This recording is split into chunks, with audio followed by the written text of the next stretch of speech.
Today I will show you how to host n8n using Hostinger. First, you need a VPS plan.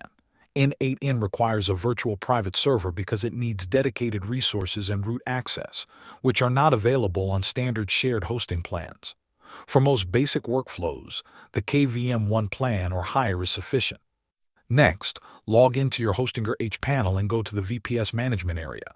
Find the VPS instance you want to use and click the Manage button. Then go to the Operating System or OS and Panel section. In the list of available operating systems, search for the n8n template and select it. You will see options like n8n with Q mode for more advanced setups. After selecting the template, a dialog box will appear warning that the process will erase your current server data. Confirm that you understand, and then set a secure root password for your VPS. Once the installation is complete, go back to your VPS overview page in H panel and click the Manage App button. This will open the n8n web interface in your browser. Here you can create your administrator account by providing your email and setting a password.